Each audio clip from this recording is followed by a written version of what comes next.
So for the rest of this class, I'm going to give you a crash course in C. I'm not going to assume, the only thing I'm going to assume that you've seen a different programming language, so C++ or Java, hopefully. How many of you have at least C++ or Java? So most of you. So hopefully this program is going to be easy for you. Let's begin. So the C programming language, this is one of many programming languages. If you want to classify the language itself, it's an imperative procedural programming language. Imperative means that it's computation consisting of statements that change explicit program state, so variables, right? So it makes explicit references to these states. It's procedural in that you can break up computation into modular components, procedures or functions. And you can contrast this to something like a declarative programming language. So HTML, for example, is a declarative programming language where you're only, the language describes what something is like rather than how to create it. The thing that's creating it might be an imperative procedural language, but the declarative programming language just describes what you're supposed to see rather than keep program state. And then the implementation is left to other components. So another declarative programming language is SQL, which is a way of interacting with a database. Prolog and Haskell. So this is not a programming language class, but I think in 320 you'll learn a little bit more about functional programming languages, the declarative, procedural, and these sorts of things. I think if you get anything out of a CS degree, hopefully it's a broader knowledge of these programming languages and how they work to solve specific problems. Because programming language, there's so many different ones that you might run into.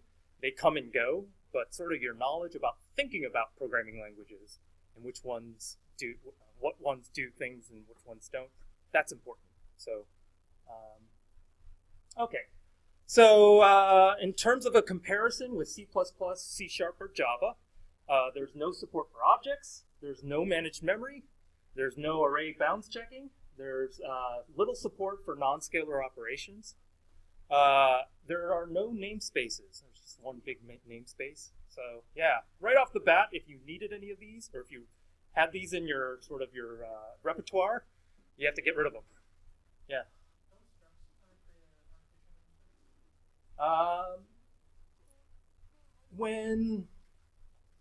So you can name structs, but what happens if you have two structs with the same name in two different pieces of code? The namespace, so your C program could be broken up into multiple files, and so like if you have two of these symbols declared in different files, the naming, those will collide. So in chapters, I won't really teach a lot about this because it's hopefully if you really start programming in C, you will learn these things. But hopefully in the basic C that I'm going to teach you, you will never have a symbol conflict. And these symbol conflicts are the reason why you want namespaces, so that when somebody has a C file and they declare foo, and another person does the same thing, then yeah, like in Python, you have to explicitly name the things you import, right? So if you don't know Python, all right, forget about the Python thing. But like, there are other languages where you're explicitly importing code, and when you do that, you have a namespace that you create for it. That's what I mean. Okay. There's very simple support for types and structures. So we mentioned the struct, which I'll teach you. So if you don't know what we're talking about with structs, I'm going to show you what a struct is. And then there's basic utility functions that are supplied by libraries. So there's libc, which is the standard C library, which is the thing that you're going to mostly leverage in this class. There's a threading library. There's a math library. The math library is also considered part of the C library, but it's stored in a separate sort of file in the file system. What it does have is low-level direct access to machine memory, basically pointers, as a first-class object that you can get at. You can get at the addresses of all of your different variables that you declare. And so this is something unique to C. And so this is where the benefit of C comes in. But this is also the gun that you shoot your foot with. This kind of power, sort of the ability to do this. C, and this is broad generalizations, easier to write bugs in C, harder to write safe programs in C, but they're typically faster, as a broad generalization of C. Okay, I think it looks better on a resume because if you have programmed a sophisticated sort of thing in C, that requires a level of thinking that is much higher than a large project in something like Python or Java, just because of these issues. Yeah. Not that even if you're in like modern C++, you can get away with not having to think about a lot of the low-level stuff that you're forced to think about with C. Yeah, I think C++ has gotten several generations. They have like Lambda, they have other stuff. They basically decided C++, let's cram literally every single language feature we could possibly put in the as long as there's no memory overhead. So you have 700 different ways to do the same thing, which means that you just ignore ways everyone else did it and you do like your own thing. So like they don't deal with raw pointers anymore, they use smart pointers, have dereferences and stuff like that. But like you don't have, you can do it 7 different ways. Okay. So you just pick the way that you learn. Okay. It means there's like 17 different languages hidden inside the C++. Same goes with Python, actually. There's ways of programming Python functionally, beautifully, and then there's ways of my way, which is, noodle code. You don't want to see my code in Python. But that's correct. Like in any language, you can really, if you take advantage of the beautiful features of a language, you can write really nice code. And so I guess C++ is like that, but C++ allows you to write really terrible code. Same with C, although C really makes it easy to write terrible code. And this is why, because there's so much C out there, that it's really important that people figure out how to stop writing terrible code. And at the end of this, I'm going to go through the JPL Power of 10 rules for writing better C code. And I definitely want to get to the end of this because if there's anything that I want you to leave this course with is that how much of a vulnerability C is and how you can use it to actually write better code. That's what I want. But I will not say that I can myself program good C code because, it's not something. Yeah, you need practice. You need more practice than me. The C standard has gone through many updates. The last one was in 2011. Most everything that we're going to do in this class is going to be based on C99. So that's the last version that we're going to look at. Okay, so we touched on this earlier. For C and C++, you compile this high-level language all the way down to object code that runs directly on the CPU. So you don't have an interpreter that's running there. It's all object code. So compare this to Perl or Python, where commands are executed by an interpreter, or it goes down to bytecode, and then the bytecode, the virtual machine interpreter that runs the bytecode, or Java. So Java does this bytecode, and then the bytecode is interpreted by a virtual machine. And then the virtual machine or the interpreter runs natively rather than the actual code itself. So C goes all. There's only one option for C, and that is to go all the way down to bare metal. We call it bare metal. Yeah. So the virtual machine runs bare metal. Those are assembly instructions, but it's interpreting the bytecode and then updating this sort of fake machine, like the virtual machine, and that's actually keeping track of this virtual machine state that would emulate the execution of your code. Yeah. I would say personally in the way I think the separation between like Python and Java and how the interpretation works versus the machine code works. Because Java came around in like the late 80s, early 90s, mid 90s, whatever. They didn't really have like a lot of memory. So they split the interpretation part into like 2 parts so you can have like disk access, whatever, and have slower word machines. Now that everyone has like 50 billion gigs of RAM, whatever, we just like cram all that into the interpretation part and just run that natively. Okay.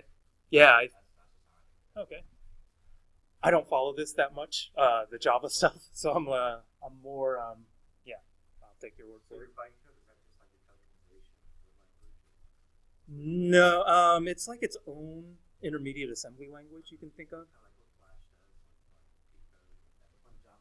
Is that what it does? Yeah, I don't know enough about Flash. When you compile Flash, it compiles To some byte code. byte code that will be interpreted. Yeah, and so there's a lot of languages that will compile down to what they call LLVM, which is low-level virtual machine. So you'll see this a lot of places. Rather than compile all the way down to bare metal, you compile to this intermediate byte code, and then that thing is really portable, right?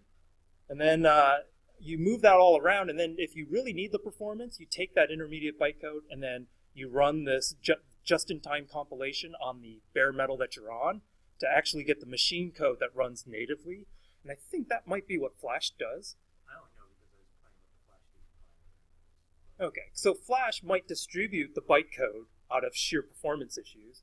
And then when you're actually running that plugin, you do not want to run video through a virtual machine interpreter, so it might actually go down to bare metal at that point when you run it.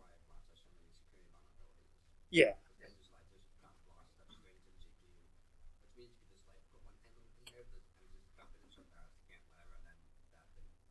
Yeah, so that's why, Flash is actually end of life.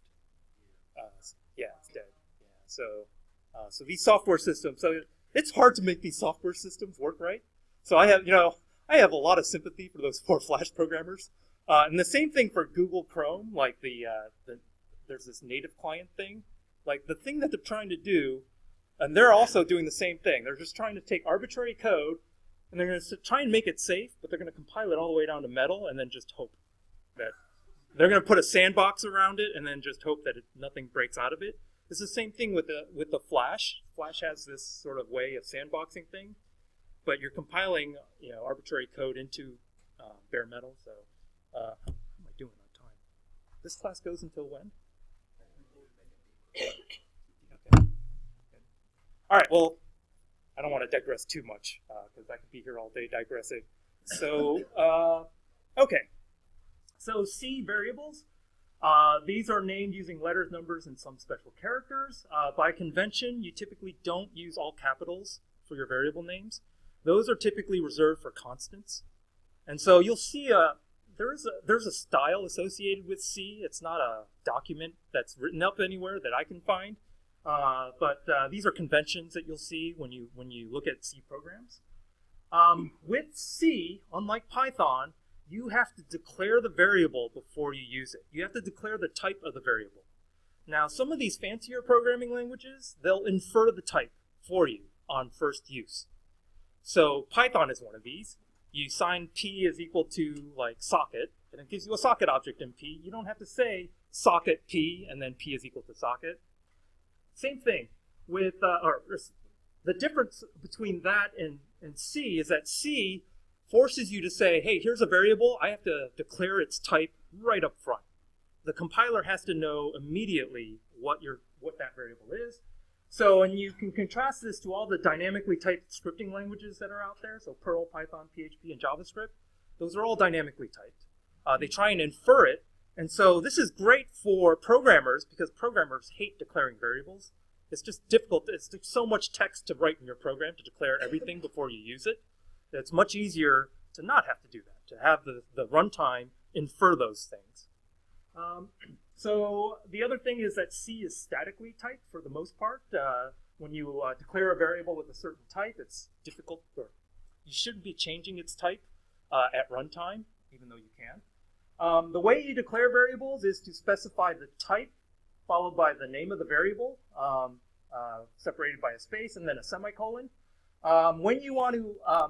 When you declare a variable, you can optionally initialize it to a constant. So in this case, if you want to declare a new variable foo and set it equal to 34, you can write in the declaration, use the assignment along with it. In C, there are several basic data types. There are the integer data types and then the floating point data types. In terms of the integer data types, these are tied directly to the size of the data that you're using to represent that type. And so here is where C directly links into the hardware that's implementing your program. So for example, if you have an integer and you declare it to be a character, this specifies that in hardware, I want you to use 8 bits to represent this integer. So The other data types are short, which says I'm going to use 16 bits or 2 bytes to represent that integer. The int, which is 4 bytes, and then the long, which is 8 bytes. Yes.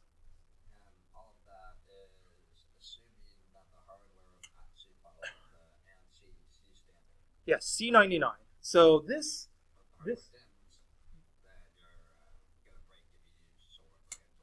yes, so this will typically C standard. This is what this declaration means. So your integer types are declared based on the width. And so you have an 8-bit, a 16-bit, a 32-bit, and a 64-bit. You also have these 2 different floating point types. So if you have non-integer numbers, so you want to represent pi, then there are the floats and the doubles. So a float is a 32-bit single precision floating point format. So it uses the same number of bits as the int here, but rather than specify whole numbers, integers, it allows you to get really small numbers represented and really large numbers represented using the same number of bits. Now, it's going to have to miss out on certain numbers that the int data type represents, but that's the trade-off in order to represent the range of numbers. And then double is a floating point number that uses 64 bits to represent.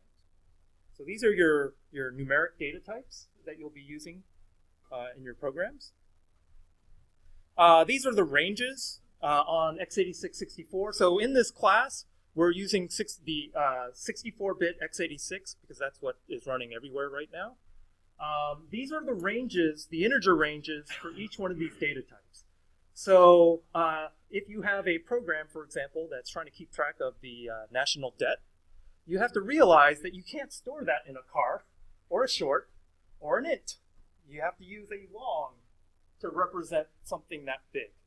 And if you fail to match the size of your data type with the range that integer is going to span, you're going to have program errors. And in fact, this is the kind of overflow and range problem that there's this Ariane rocket that blew up. It was like a $2 billion mistake because of this kind of stuff. So save yourself a couple $1 billion, learn the ranges of your number system, and everybody will be happy. Yeah. So the Challenger explosion happened because of a out of bounds on a border. Okay. There's another one, the, what was it? Do you remember? So you guys are probably born after this. The Patriot missile. When we were the first Iran-Iraq war, it failed to intercept one of the Scuds and it blew up the barracks. They looked at that, and that was an integer rounding issue that had compounded over 2 weeks. Oh, boy. So they had this error, this time error, where it was rounding, and they needed to reset the Patriot battery every couple days, because otherwise it would desync its time, and then it would fail to intercept properly because its time frame was messed up. So there's another one where if you don't understand the error that accumulates, especially if any of you do scientific computation after this, if you don't understand where your error accumulates and how to avoid these errors, you can run into these issues of getting just completely bogus results. And then here's the floats and the doubles, the ranges of them. Okay.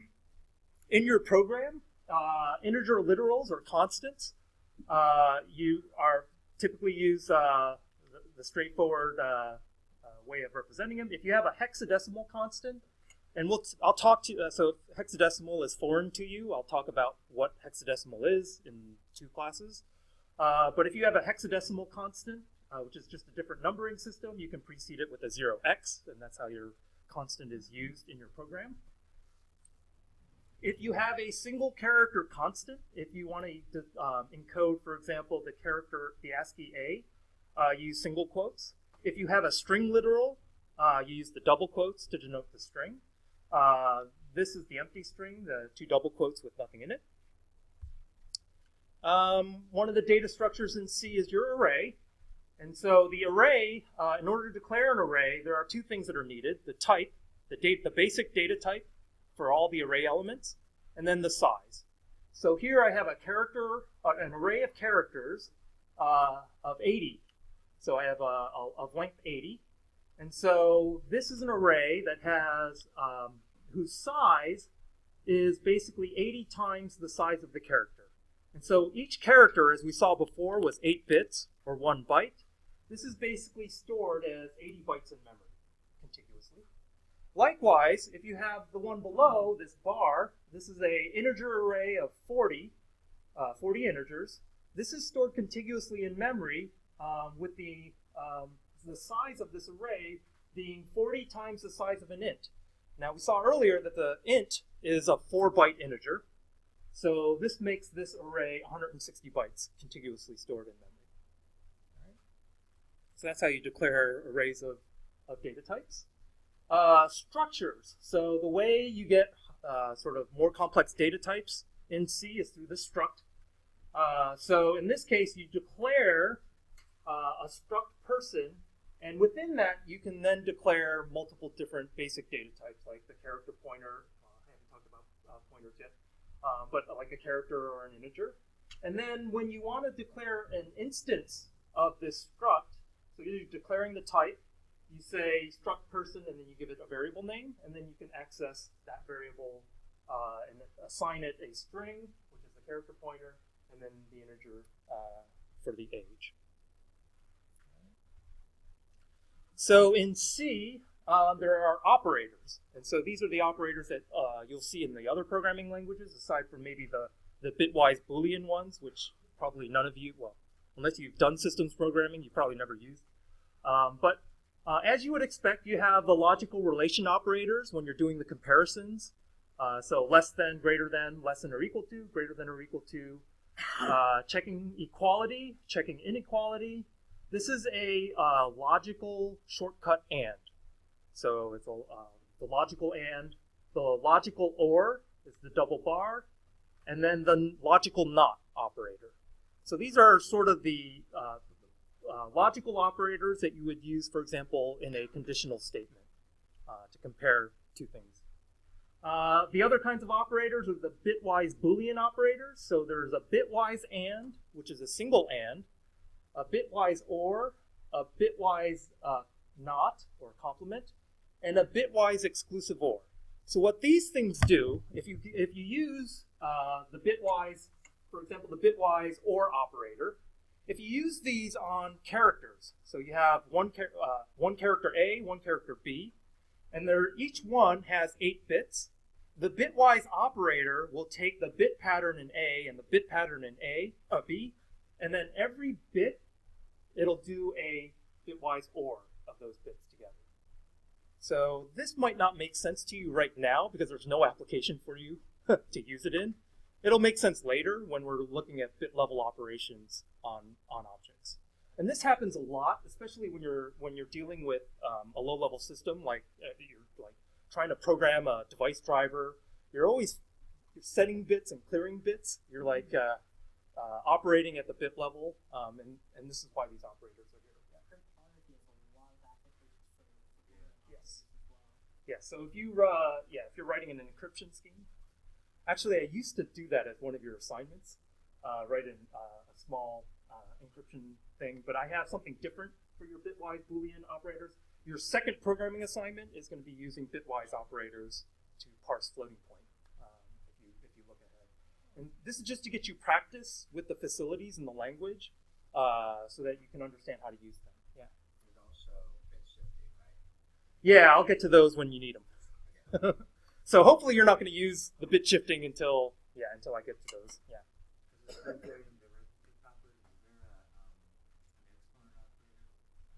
There is in the math library. I won't.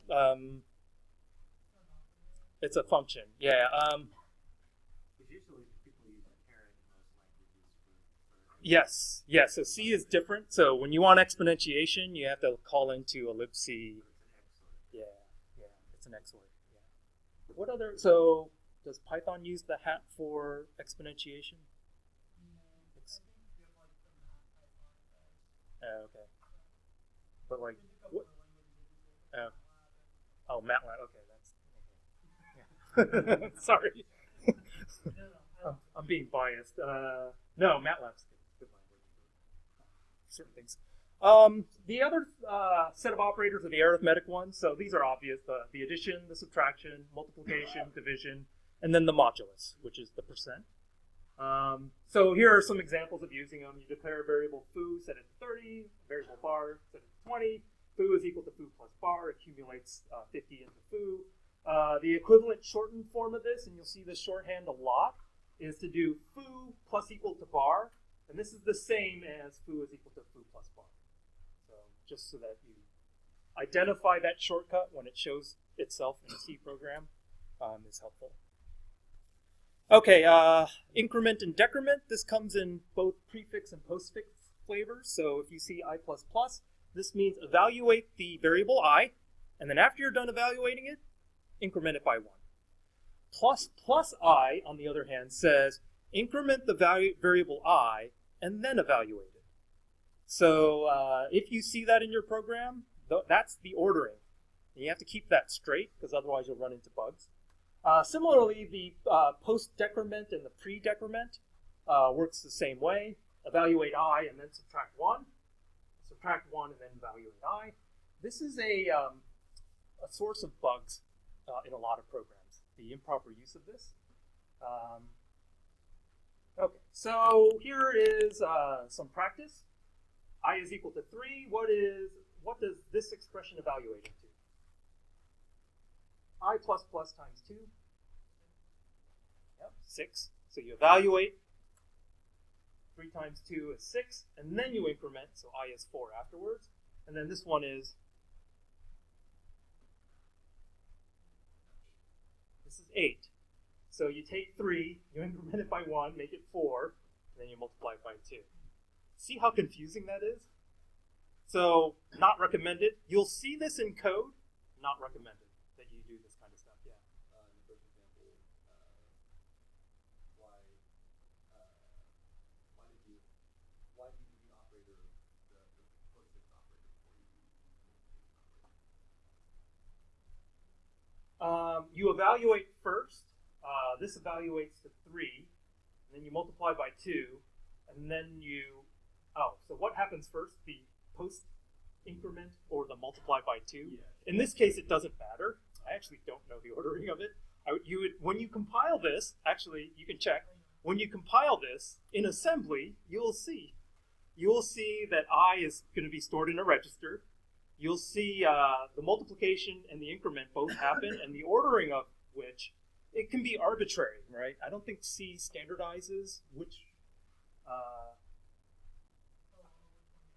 one does, because I think they're basically, either one works. So that's a good question, actually. I don't know. But you could easily check this, right? You could write the program, compile it, and then when, in the course, as part of this course, you can actually see which one happens first.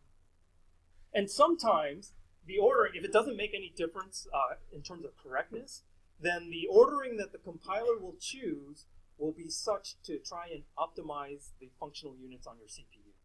So the compiler knows enough about the CPU architecture to say, hey, you know what? I actually want to do the addition before the multiplier versus the other way around because there's latencies through these functional units. In fact, I think it would probably do the multiply first because the latency through the multiplier is more than the addition. So, and these things can be done in parallel. So you could issue the multiplier, and then the next cycle issue the increment, and then have them sort of complete at the same time. So yeah, we'll get to that. We'll get to that low-level instruction scheduling later on in the course. Did you have any? Yep. How much of the x86 instruction set will we learn? Because there's a lot of it. A tiny amount. But you see, the tiny amount that you will learn will show up in 90% of the assembly code that you'll see. Most of the assembly code that you'll see is a lot of moves and pushes and pops for stack stuff, call instructions and branch instructions. That makes up more than 90% of any object code, and then all the fancier stuff, yeah, we don't cover. But yeah. So any other question? All right, so control flow. Typically, your program wants to do some conditional execution. The expression for denoting these conditions are with the parentheses. So here's an example of an if statement. If x is 4, then you set y, the variable y, to 3. If you have multiple statements in your if block or any of your control blocks, then you use the curly braces. So anything more than y is equal to 3, you'll have to put the curly braces in your then clause. So if you have a condition and then your then block, and then the else keyword for an else block, if this condition doesn't hold, you'll execute that block, and if it does hold, you'll execute this block. You have your while loop. So while this condition is true, you'll keep on executing what's in the curly braces, and I don't have the semicolons there that I should have. There's a do while, so you would do this statement, so this statement gets executed at least once, no matter what, and then you check the condition, and while that condition is still true, you keep on repeating this block. So that's what the do statement does, the do while versus the while do. The for loop, which gives you an initializing statement. So here it's setting a variable, a counter to 1. Gives you a post loop, a pre-loop check. So this checks to see if this condition holds. As long as this holds, you're going to do this block. So this is the check to get into this loop, and then this is the post-loop operation that happens. This says after you're done executing this block, increment I by 1. So that's the syntax of the for loop. There's another control statement called the switch statement. So if you have a switch statement and you're looking, say you have an integer, and this integer can be any number of values, and for each value you want different code to execute. Typically you would write a switch statement, and then for each value that integer could take on, you would define a block of code to execute. So we'll get to this later in this course. We'll be looking at how that gets implemented. Is the scope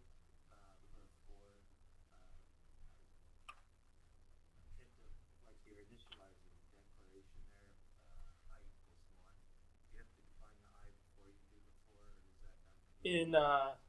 In standard C, if you go for C89, the int I has to show up before. In C99, you could declare this right here, saying int I is equal to 1, and then the scope of that variable is just the for loop. Yeah. That's a good question.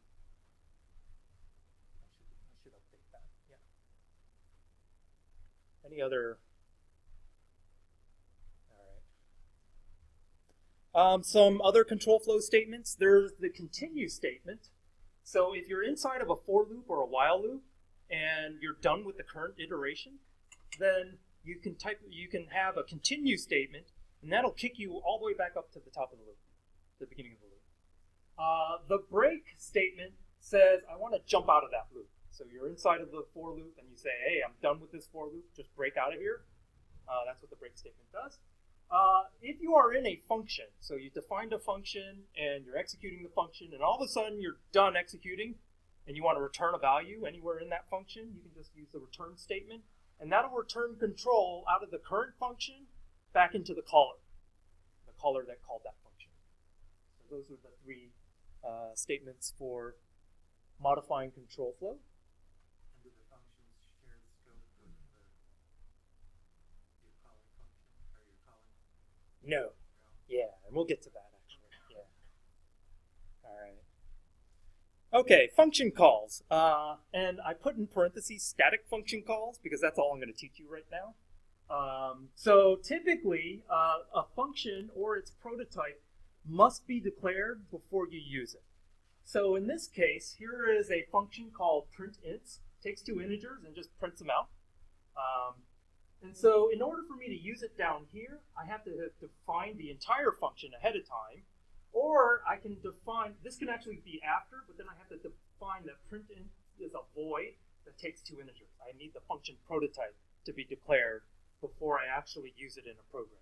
And the reason this is the case is that the compiler is linearly scanning your program and trying to generate code as it does a linear pass. If it knows the function prototype, then when it gets down to this printInt, it can generate the code for calling it. even though it's never seen the actual function itself. It's seen the prototype. So that's why in all of your programs, if you use a function, you declare the function ahead of time or its prototype. Okay. Typically, calls to these functions are static, meaning that there's only one function location, and you can, as soon as you know the address of this function, you can just fill it in. The compiler can just fill in exactly and hard code that into your binary.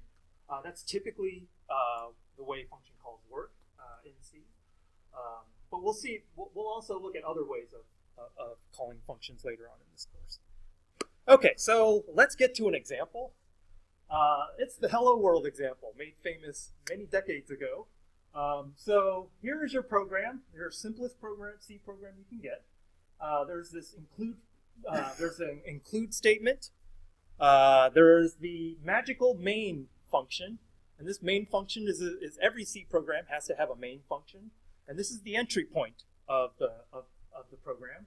It's got these special arguments, argc and argv. We'll talk about those later. And then it calls printf, which is a libc library call, to print this string, hello world, into standard out, and then returns 0. So exits with a code of 0. In C, so on your Linux system, you'll invoke the compiler, and you can use any compiler. GCC is what we have on there. You can, if you have the Intel compiler, use ICC. You take the compiler, you say compile hello.c, and put the output into a binary called hello. And then, assuming that it passes compilation, you execute hello, and then it will print out hello world into your screen. So how does this work? So breaking down the code, the first statement is, yeah.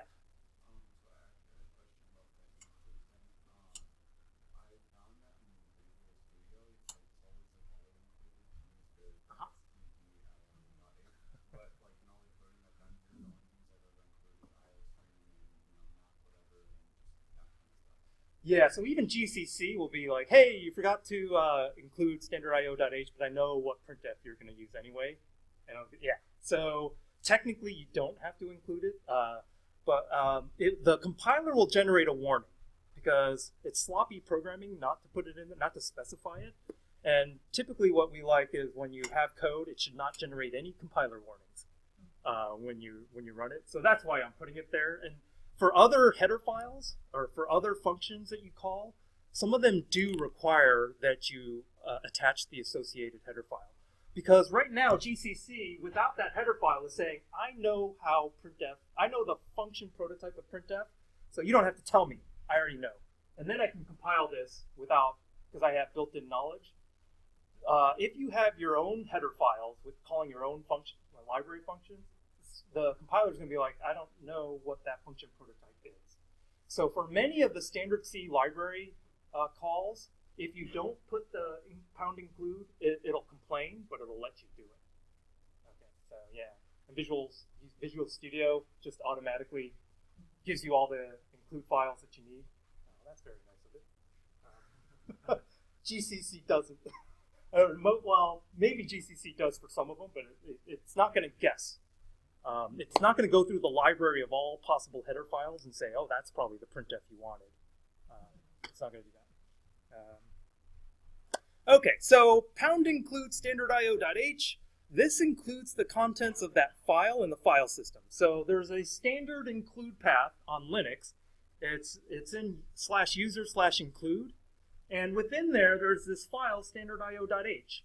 And so what this does is it says, hey, compiler, go to that file and then load the contents of that file.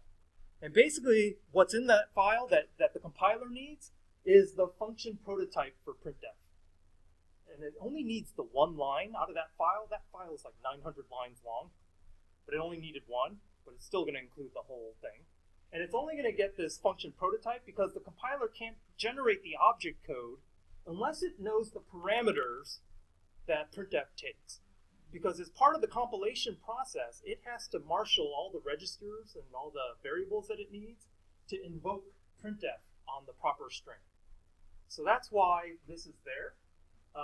Case sensitive, because the file is case sensitive in the file system. typically lowercase only. There's no semicolon at the end of this line. This is actually a C preprocessor statement, which we'll get to in two classes. And so all it's doing is saying this is what printf is.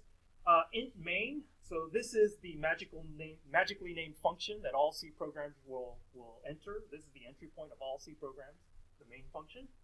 And then the printf statement, it takes two things, a format string and potentially a variable number of arguments. Now, in the hello world case, you're only giving it one argument. You're saying this is a string you print, but it's often the case that you want to send it formatted output. So, for example, if you want to print two integers, then what you would send to printf is a string that would have two placeholders for integers, %d, and then as arguments, you would have the first integer and the second integer, and then printf would basically print those two integers as a result. The other thing with C is that you can pass arguments from the command line. So after I do my GCC and I do /hello, I could have supplied hello with arguments on the command line. And so the way a program parses the arguments on the command line that you give it is through argc and argv. Argc specifies the number of arguments, the space delimited arguments on the command line. And argv is a pointer to an array of pointers. And that array has all of the different strings that are sent in on the command line. I'll show you an example of this in a second. But the way you would use this is argc is the number of arguments, and then from argv of 0 all the way to argv of argc minus 1. So again, argv is an array, and every element of this array is basically a pointer to a string. So the program name is typically the first argument, because when you do /hello, that's the first argument in your command line. And then if you did /hello space A space B space C, then A would be the first argument, B would be the second, C would be the third, and so on. So that's how you get input to and from your C program.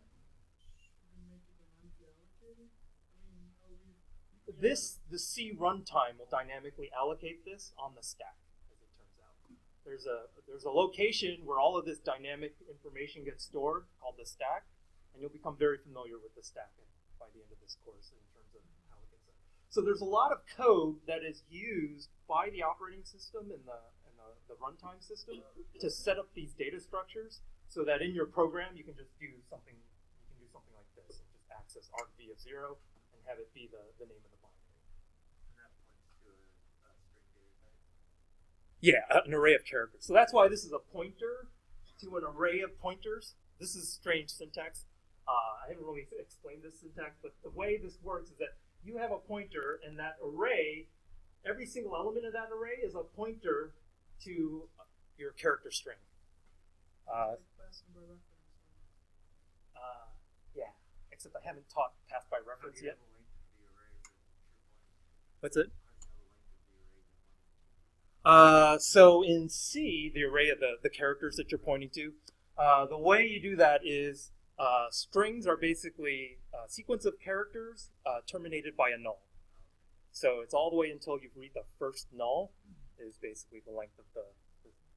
So for example, this would be in memory. argv0 is pointing to this array of memory that's got find followed by a null, and that's how it knows that this is the string null terminated. So strings, and we'll revisit this again. All strings have to be null terminated. That's the definition. Yeah, basically. And here we have some memory corruption things coming up that we'll get to. Are there differences between an array of characters and strings? Interchangeable in C, not interchangeable in C++ probably. No, one and the same in C. So I should say, because of the localization support, internationalization, sometimes strings in a high-level programming language are a type that's not associated with an encoding. So, for example, you could have a string, and then like in Python 3, for example, strings are just first-class objects. But if you want a string in the ASCII representation, you have to say, I want a collection of bytes. But if you want the string as it would be represented in a arbitrary Unicode representation, then you get some other representation that wasn't a character array of characters. So that's why I'm not sure in C++, but definitely in C, there are only ASCII characters. It's just bytes. That's all that C has. It doesn't have this higher level string object that could be bytes, it could be Unicode, it could be all the other kinds of encodings. So, and we'll get to encode. Like, so if that didn't make sense to you, I'm going to talk about encodings in next week. We'll talk about encoding data. Okay, so here's another example that is a C program that just runs through all your arguments. So, and this is just to get you familiar with a C program and looking at it. So again, you have the same pound include, the same declaration of main. You have an integer I that you declare. You say, here's a printf. I'm going to give it this format string that says fill in %d with the argument argc. So it then reads argc and says however many arguments you have. And then I'm going to write a loop for I is 0, I is less than argc. So this gets me the array index of each one of these arguments in argv. I'm going to print the array index %d, which is I. And then I'm going to print what argv of I is as a string. So the format string, as part of it, you specify in the format directive how you want to treat the data that you're specifying in the rest of the arguments. So in this case, a %d says, interpret this first parameter as an integer and give me the integer. I print out the integer in decimal. %s says, take this argument, treat it as a pointer to a bunch of characters, and print the string that's there.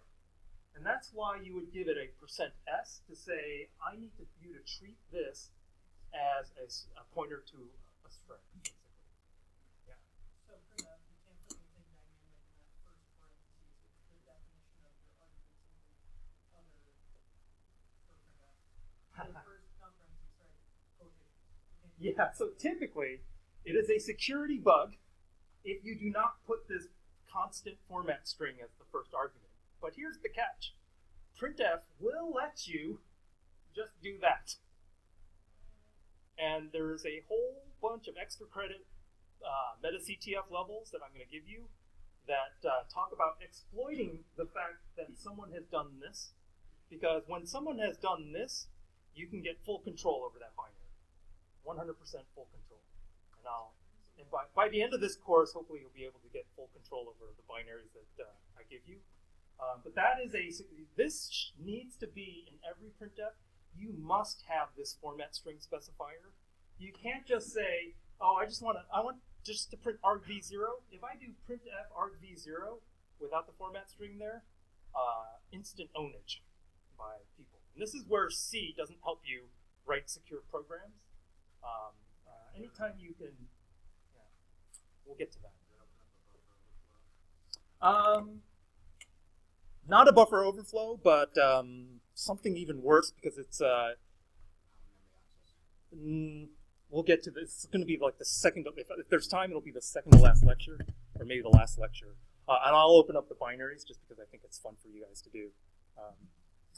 But if by the end of this course, if you can figure out how to subvert a format string vulnerability, I know for a fact you know most of this course. That's like there's no test in the world that's going to be more effective than you going through these levels on format string vulnerabilities, and you'll know the software and the hardware enough to. I'm teaching you about hacks so that you can stop, so that we can stop writing them. Yes. I should let's see. No. So this is if you run this program. So you go from 0 to argc and you print the integer followed by the string. This is what you get. If this is the way you invoke it, /command line, the class that gives CS its zip, then it's going to print out, hey, I have 8 arguments because argc is 8. And then for each of the arguments, it'll give you a pointer to the string that is passed to it. So, all right. C quirks. These are things that I like to show you exist in C that you might not get any in other languages, just to give you this sort of the differences between C versus other things. The first thing will come is pointers. So this is unique to C, a variable that holds an address in memory, and the address in memory contains another variable, whatever the data type is that that pointer points to. Every single pointer in C is 8 bytes because it's a memory address and it's bound to the architecture that your program is running on. So when you were running on 32-bit x86, it was 4 bytes. But because everything is 64-bit, it's 8 bytes. One caveat is that if I give you a 32-bit binary and you execute it on your 64-bit system, there's a flag that tells the runtime system to run it in 32-bit mode, and then you get 32-bit numbers. So these are things, switching back and forth between 64-bit and 32 bits is something that you'll see because for backwards compatibility, a lot of the 32-bit binaries have to work on the 64-bit architectures.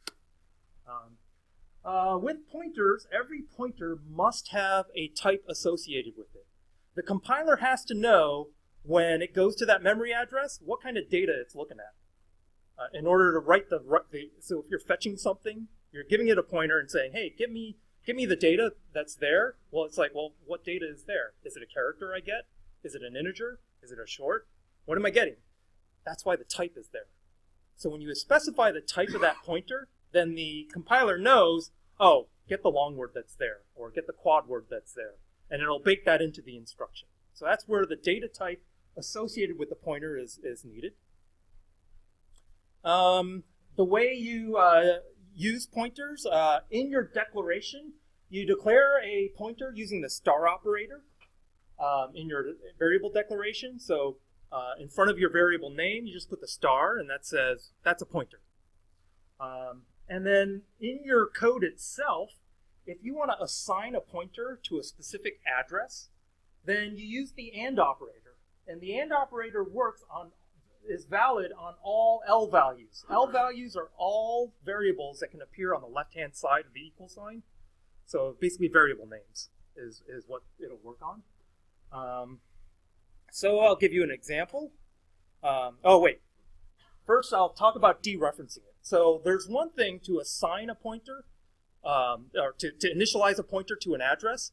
The other thing you want to do is actually dereference it. You want to access that memory location and either store something that thing is pointing to or retrieve what that thing is pointing to. And so the dereferencing operator is the star. It's also the star character. It's the same one that we use in the declaration. But when you're using this in the program code itself, this says follow the address stored at that pointer. So here's an example. I have two integers, x and y. I set 1 to 1, or x to 1 and y to 2. In this declaration, I say IP is an integer pointer, and I'm going to initialize that pointer to the address of x. So now IP is pointing to x, and what I can do is I can set y to star IP, and what this does is it says, I'm going to follow this pointer, and this pointer points to x, and I'm going to dereference it. So what is the value that IP is pointing to? It's actually that integer 1. It's going to set y to 1. All right? And then star IP equals 0 says I'm going to follow this pointer, and IP is pointing to x, and I'm going to set what's there to 0, and this will actually set x to 0. So that it points to. Yeah. You see how confusing that is? That's what makes C hard, yeah. When you want to have a pointer point the same memory Mm-hmm. at a different point, Mm-hmm. you have to dereference the pointer whose memory you want the other pointer to point to. Yeah, you can set pointers to each other. So say I have YP, I have a pointer YP, and I also want it to point to address X. I can actually say YP is equal to IP, and I'll copy the address over to YP. And then when I do star YP, it's the same as star IP. Does it point the same memory address? Yeah, so that when you're assigning one pointer to the other, you're copying that address into the other. Yeah. So IP, say it's an address like hex FFFF. That's what IP points to. That's what the address of X is 4Fs. If I want another pointer that points to X, I can just say YP is equal to IP, and then both of those pointers will have hex FFFF. Now, what if you just want what if you want YP to just point to the same, not the same data, but have the same value, but not point to the same memory address?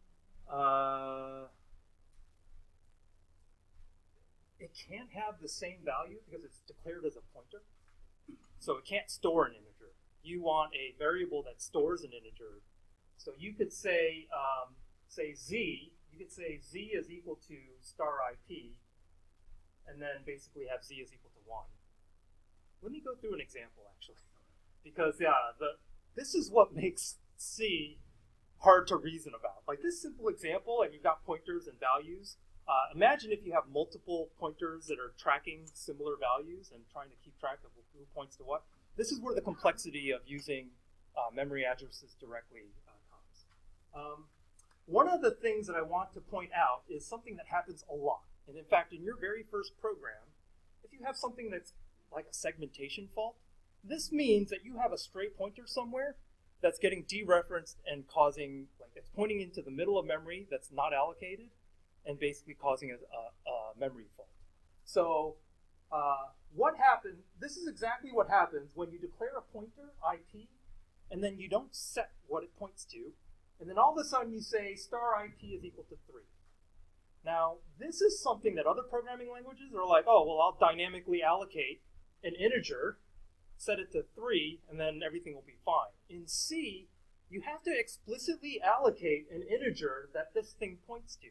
You can't just point this into some random location in memory, basically null. This is initialized to null. In your runtime system, you have this sort of a memory space, and every single integer has to be allocated a space in memory. And so if you have a pointer and it doesn't point to an integer that's been allocated space in memory, you have a memory error. And this is an issue that's sort of unique in C that the other stuff like Rust is trying to get rid of. These kinds of memory corruption problems or memory errors. Right? Okay, so using pointers, here's an example with some visuals. Hopefully this is a little better. You have an integer I and a pointer a long I and a pointer to a long I adder. And so initially they're both stored, so let's say I is stored at 4300 and I adder is stored at address 4308. The first statement, I adder is equal to the address of I, loads the I adder variable with 4300. So that's the address here. The next statement is star I adder is equal to 32. It says dereference this pointer I adder. It's pointing to this guy and set what's there to 32. So this initializes I to 32. You guys follow me? All right. Long J is equal to star I adder. So you're creating a new variable J, and then it's at 4310. And so you're assigning J whatever I adder is pointing to. So this creates a new copy of 32 in the variable J.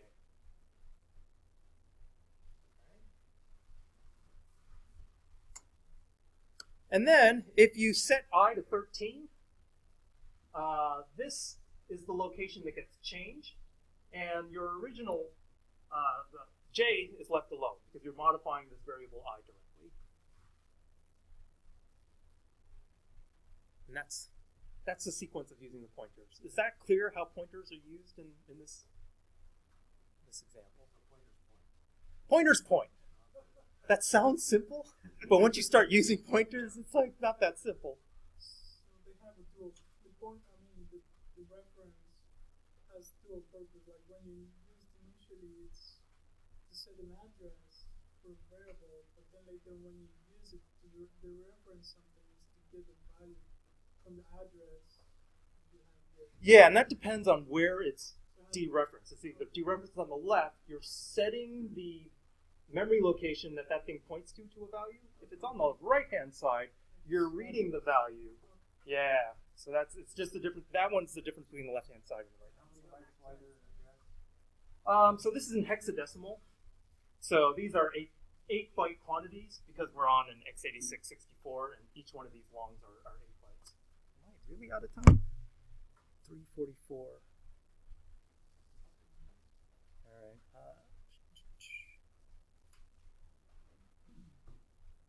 Wow. All right. I will use my 6 minutes because I do need to get you through the program.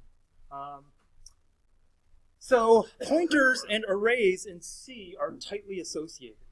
So in particular, we have this declaration Z of I, or Z of 10, which is an array of 10 elements. I didn't save the type yet. It's an integer type. So when you use access arrays, you use the square brackets, and Z of I returns the ith element of array Z, numbering from 0. So we start from 0 and go to the ith. If you do and Z of I, that returns the address of the ith element, as you would expect. If you use Z as a literal by itself, this is the same as doing the address Z of 0. So the name of an array is basically an address if you use it by itself. It's the address of the very first element of that array. And this will become important later. So you have an integer pointer, you have your array. If you set IP to be Z, that's equivalent to setting IP to the address of Z of 0. It's not changing the array at all. It's saying, give me the address of the array, and then assign a pointer to it. So now both the literal Z points to the first element, and then IP points to the first element. So that's basically what that does. Okay. The reason why, so when we do pointer arithmetic, so say you have a pointer and you increment it by 1, what's actually happening, it's an address. What you're doing is that you're incrementing the address by the size of the data type that pointer points to. So this is when incrementing by 1 isn't really incrementing by 1. If you have a character pointer and you increment by 1, CP1++, then because the character is size 1, you increment the address by 1. But if you increment an integer pointer by 1, the size of an integer is 4. So this actually increments the address by 4. Now the reason why pointer arithmetic is done based on the data type is because it allows you to access these arrays sequentially. So when you add 1 to this integer pointer, you'll go to the next element of the array in terms of addresses. So something like this, if you have an integer pointer and you have an array Z of 10, you set IP to be Z. IP plus equals to 3 is going to go to the third element, the third integer of that array. It's going to actually increment the address by 12. So that's something that I definitely need to impress upon you, because this is the equivalent of going to the address of Z of 3. All right. So when you execute IP plus is equal to 3, this actually increments IP by 12 in terms of addresses. And I think that is where I'll end. And I'll get through the rest of this next class.